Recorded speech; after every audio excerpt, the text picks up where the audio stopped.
DCB മീഡിയയുടെ പുതിയൊരു വീഡിയോയിലേക്ക് സ്വാഗതം. സംസ്ഥാനത്തെ 60 ലക്ഷത്തോളം ക്ഷേമ പെൻഷൻ ഗുണഭോക്താക്കൾക്ക് സന്തോഷവാർത്ത എത്തിയിരിക്കുകയാണ്. വിഷു പെൻഷൻ അക്കൗണ്ടുകളിലേക്ക് എത്തിത്തുടങ്ങി. ഇതിൻ്റെ വിശദ വിവരങ്ങളിലേക്ക് കടക്കുന്നതിന് മുൻപായി ചാനൽ ആദ്യമായി കാണുന്നവർ സബ്സ്ക്രൈബ് ചെയ്യുക. വീഡിയോ ഇഷ്ടമായാൽ ലൈക്ക് കൂടി ചെയ്യുക. ഫേസ്ബുക്കിൽ കാണുന്നവർ പേജ് ഫോളോ കൂടി ചെയ്യുക. സംസ്ഥാനത്തെ 60 ലക്ഷത്തോളം ക്ഷേമ പെൻഷൻ ഗുണഭോക്താക്കൾ കാത്തിരുന്ന ആ സന്തോഷവാർത്ത എത്തിയിരിക്കുകയാണ്.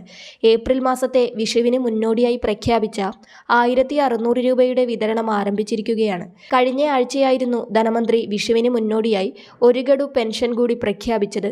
ഈ ആഴ്ച വിതരണം ആരംഭിക്കുമെന്ന് പറഞ്ഞെങ്കിലും തീയതി വ്യക്തമാക്കിയിരുന്നില്ല. 26 ലക്ഷത്തിലേറെ ഗുണഭോക്താക്കൾക്കാണ് ബാങ്ക് അക്കൗണ്ടിലേക്ക് തുകയെത്തുക. ഇന്ന് പെൻഷൻ വിതരണം ആരംഭിച്ചെങ്കിലും എല്ലാവർക്കും ഇന്ന് തന്നെ പെൻഷൻ അക്കൗണ്ടിലേക്ക് എത്തിച്ചേരണമെന്നില്ല. നാളെയും പെൻഷൻ വിതരണം ഉണ്ടാകുന്നതാണ്. എന്നിരുന്നാലും ശനിയും ഞായറും അവധിയായതിനാലും തിങ്കളാഴ്ച വിഷു പ്രമാണിച്ച് അവധിയായതിനാലും ചൊവ്വ മുതലൊക്കെ ആയിരിക്കും ഏപ്രിൽ മാസത്തെ പെൻഷൻ വിതരണം സജീവമാവുക. ബാങ്ക് അക്കൗണ്ടിലേക്ക് തുക ലഭിക്കുന്ന ഒരു വിഭാഗം പേർക്ക് ചിലപ്പോൾ വിഷുവിന് ശേഷമായിരിക്കും തുക അക്കൗണ്ടിലേക്ക് എത്തിച്ചേരുക. വീടുകളിൽ സഹകരണ ജീവനക്കാർ വഴി നേരിട്ട് പെൻഷൻ ലഭിക്കുന്നവർക്ക് അടുത്തയാഴ്ച മുതലായിരിക്കും പെൻഷൻ വിതരണം സജീവമാവുക. പെൻഷൻ വിതരണത്തിനുള്ള ഗുണഭോക്താക്കളുടെ ലിസ്റ്റും ഫണ്ടും എത്തി പെൻഷൻ വിതരണം ആരംഭിക്കുവാൻ കുറഞ്ഞത് 2 ദിവസമെങ്കിലും എടുക്കും. എന്നാൽ ശനിയും ഞായറും തിങ്കളും അവധിയായതിനാൽ അടുത്തയാഴ്ച ചൊവ്വ മുതലൊക്കെ ആയിരിക്കും വീടുകളിലേക്കുള്ള പെൻഷൻ വിതരണം സജീവമായി തുടങ്ങുക. അടുത്തയാഴ്ച പെസഹ വ്യാഴം, ദുഃഖവെള്ളി എന്നിവ പ്രമാണിച്ച 2 ദിവസം ബാങ്ക് അവധിയായതിനാൽ ഏപ്രിൽ മാസത്തെ പെൻഷൻ ഈസ്റ്ററിന് ശേഷവും വിതരണം ഉണ്ടാകും. വിഷു പ്രമാണിച്ച് നേരത്തെ പെൻഷൻ അനുവദിച്ചെങ്കിലും ഭൂരിഭാഗം പേർക്കും വിഷുവിന് ശേഷമായിരിക്കും തുക ലഭിക്കുക. അതിനാൽ പെൻഷൻ ഇന്ന് ലഭിക്കാത്തവർ വിഷമിക്കേണ്ടതില്ല. വരും ദിവസങ്ങളിൽ നിങ്ങൾക്ക് ലഭിക്കുന്നതായിരിക്കും. 8 ലക്ഷത്തോളം പെൻഷൻ ഗുണഭോക്താക്കൾക്ക് കേന്ദ്രവിഹിതം ലഭിക്കുന്നുണ്ട്. ഇവർക്ക് 200, 300, 500 എന്നീ തുകകൾ കുറഞ്ഞ് 1400, 1300, 1100 എന്നിങ്ങനെയായിരിക്കും ആദ്യഘട്ടത്തിൽ അക്കൗണ്ടിലേക്ക് എത്തിച്ചേരുക.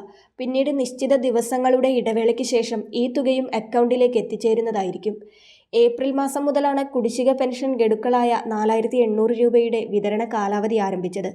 സാധാരണ വിശേഷ ദിവസങ്ങളൊക്കെ പ്രമാണിച്ച് ആ മാസത്തെ പെൻഷനോടൊപ്പം കുടിശ്ശിക ഗഡുക്കളിൽ ഒരു ഗഡുവും ചേർത്ത് 3200 രൂപ സർക്കാർ വിതരണം ചെയ്യാറാണ് പതിവ്. കഴിഞ്ഞ സാമ്പത്തിക വർഷം വിതരണം ചെയ്ത 2 കുടിശ്ശിക ഗഡുക്കൾ ഈ രീതിയിലാണ് വിതരണം ചെയ്തത്. അതായത് കഴിഞ്ഞ ഓണമാസത്തിൽ ഇത്തരത്തിൽ കുടിശ്ശിക ഗഡുവും ആ മാസത്തെ തുകയും വിതരണം ചെയ്തിരുന്നു. ക്രിസ്മസിന് ഇത്തരത്തിൽ 3200 വിതരണം ചെയ്യാനുള്ള ഫണ്ട് സർക്കാരിന്റെ പക്കൽ ഇല്ലാത്തതിനാൽ ജനുവരിയിൽ 3200 രൂപ സർക്കാർ വിതരണം ചെയ്തിരുന്നു. എന്നാൽ വിഷു, ഈസ്റ്ററൊക്കെ വരുന്ന ഈ മാസത്തിൽ ഏപ്രിൽ മാസത്തെ പെൻഷനായ 1600 രൂപയുടെ വിതരണം മാത്രമാണ് ഉണ്ടാകുക. നിലവിൽ മറ്റ് വിശേഷ ദിവസങ്ങളൊക്കെ പ്രമാണിച്ചായിരിക്കും കുടിശ്ശിക പെൻഷൻ ഇനി വിതരണം ചെയ്യുക. എന്നിരുന്നാലും ഏപ്രിൽ മാസത്തെ പെൻഷൻ വിഷുവിന് മുൻപായി വിതരണം ചെയ്യുന്നത് സംസ്ഥാനത്തെ പെൻഷൻ ഗുണഭോക്താക്കൾക്ക് വളരെ ആശ്വാസമാണ്. അക്കൗണ്ടിൽ പെൻഷൻ എത്തിയവർ അക്കാര്യമൊന്ന് കമന്റായി രേഖപ്പെടുത്തുവാൻ മറക്കാതിരിക്കുക. വളരെ പ്രധാനപ്പെട്ട ഈ ഇൻഫർമേഷൻ മറ്റുള്ളവർക്ക് കൂടി ഷെയർ ചെയ്യുക. ഇതുപോലുള്ള പെൻഷൻ അറിയിപ്പുകൾക്കായി ചാനൽ സബ്സ്ക്രൈബ് ചെയ്യുക.